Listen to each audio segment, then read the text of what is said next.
Dikisahkan bahwa pada masa Rasulullah Sallallahu Alaihi Wasallam ada seorang pemuda dari golongan sahabat yang bernama Alqamah, dan ini adalah sebuah kisah yang sudah populer, sudah masyhur. Alqamah ini diriwayatkan, diceritakan bahwasanya Alqamah adalah seorang pemuda yang rajin ke masjid, rajin beribadah, rajin sholatnya, rajin jamaahnya, rajin puasanya. Bahkan Alqamah juga sering bersedekah. Tapi suatu ketika Alqamah ini dilanda dengan penyakit yang sangat keras, sehingga Alqamah merasakan sakaratul maut. Disebabkan Alqamah ini sakit, kemudian Alqamah ini kemudian istrinya Alqamah ini mengirim seorang utusan kepada Rasulullah Shallallahu Alaihi Wasallam untuk memberitahukan kondisi Alqamah, keadaan Alqamah yang dalam posisi sedang sakaratul maut. Maka Rasulullah Shallallahu Alaihi Wasallam ketika mendengar kabar tersebut, berita tersebut akan sakitnya Alqamah, langsunglah Rasulullah mengutus Ammar bin Yasir dan sahabat Syuhaib Ar-Rum, dan satu lagi sahabat yaitu Bilal bin Rabah. Tujuannya adalah Rasulullah mengutus untuk melihat keadaan Alqamah ketika itu. Beliau Rasulullah mengatakan, bersabda, kata Rasul, pergilah kalian ke rumah Alqamah dan talqinlah untuk mengucapkan kalimat La ilaha illallah Muhammadur Rasulullah. Akhirnya 3 sahabat ini berangkat ke rumah Alqamah. Ternyata saat itu Alqamah dalam keadaan naza, yaitu sakaratul maut. Maka ketika ditalqin, Alqamah ini susah sekali untuk mengucapkan kalimat La ilaha illallah. Susah, sulit, gak bisa dituntun, gak bisa ditalqin. Maka langsunglah ketika para sahabat ini kesulitan untuk mentalqin Alqamah, karena Alqamah gak bisa mengucapkan kalimat La ilaha illallah, padahal dia adalah seorang yang ahli, giat dalam beribadah. Maka langsung para sahabat itu melaporkan kejadian tersebut kepada Rasulullah Shallallahu Alaihi Wasallam. Rasul pun akhirnya bertanya, apakah dia itu punya kedua orang tua? Apakah orang tuanya itu masih ada? Ada yang menjawab dari salah satu sahabat, ada ya Rasulullah, dia masih punya seorang ibu yang sudah sangat tua renta, jalan pun pakai tongkat. Maka kata Rasul, temui ibunya, lalu katakan kepada ibunya, kalau dia mampu untuk berjalan, maka suruh menghadap saya. Kalau dia sudah tidak mampu untuk berjalan, maka biar aku yang akan datang menemuinya. Singkat cerita, ketika utusan itu telah sampai pada ibunya Alqamah dan berpesan, menyampaikan pesan dari Rasulullah Sallallahu Alaihi Wasallam, maka ibunya Alqamah berkata, saya yang lebih berhak, lebih pantas untuk mendatangi Rasulullah, karena Rasulullah itu lebih mulia daripada saya. Akhirnya ibunya Alqamah ini pergi mendatangi Rasulullah Shallallahu Alaihi Wasallam. Begitu datang depan pintu rumahnya, ibunya ngucapin Assalamualaikum, Assalamualaikum ya Rasulullah.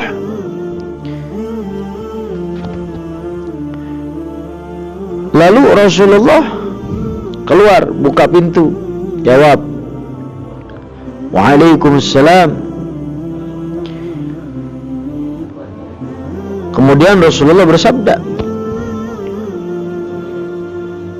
apakah ini ibu Alqamah? Ya, betul Rasulullah, saya adalah ibunya Alqamah. Jawab pertanyaanku ini dengan jujur, jangan ada dusta lagi. Sebab kalau engkau berdusta, kalau engkau berbohong, maka akan datang wahyu dari Allah yang akan memberitahukan kepadaku bagaimana sebetulnya keadaan kondisi putramu itu Alqamah. Maka sang ibu menjawab, wahai Rasulullah, ketahuilah bahwasanya Alqamah anakku itu dia adalah orang yang rajin melakukan sholat, rajin berpuasa, senang melakukan sedekah. Lalu apa perasaanmu padanya? Kata Rasulullah, kenapa kok dia ini susah untuk mengucapkan kalimat la ilaha illallah ketika sakaratul maut ini, nggak bisa keluar rohnya ini? Maka ibunya menjawab, ya Rasulullah, saya marah, saya sakit hati oleh Alqamah anak saya. Kok bisa? Kata ibunya, ya Rasulullah, Alqamah itu lebih mengutamakan istrinya, lebih memuliakan istrinya dan durhaka kepadaku. Dalam riwayat lain dikatakan, jadi Alqamah itu ketika makan dengan ibunya kumpul, Alqamah ini lebih mengutamakan istrinya ketimbang ibunya ini. Jadi ketika kumpul makan-makan bareng, ibunya ini dibiarkan dikasih makanan yang berbeda, sedangkan istrinya ini adalah makanan-makanan yang mahal.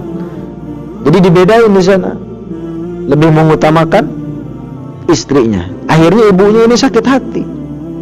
Nah, itulah penyebab yang menjadikan ruh Alqamah ini susah keluar daripada jasadnya, susah mengucapkan kalimat la ilaha illallah, yang padahal seorang sahabat adalah orang-orang yang dekat dengan Rasulullah, orang-orang yang taat beribadah, orang-orang yang selalu senang melakukan amal-amal baik, berpuasa, senang bersedekah.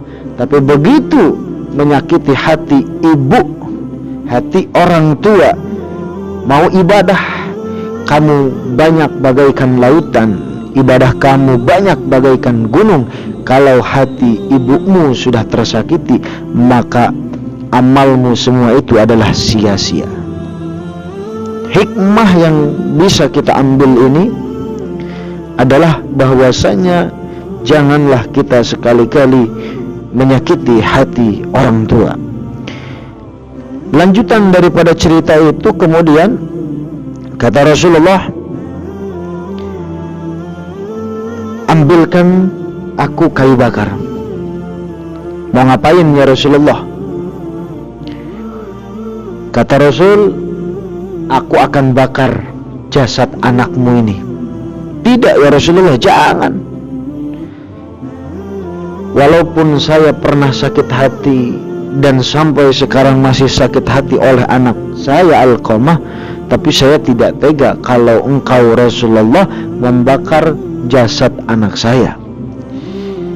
Ya sudah, kalau begitu ikhlaskan.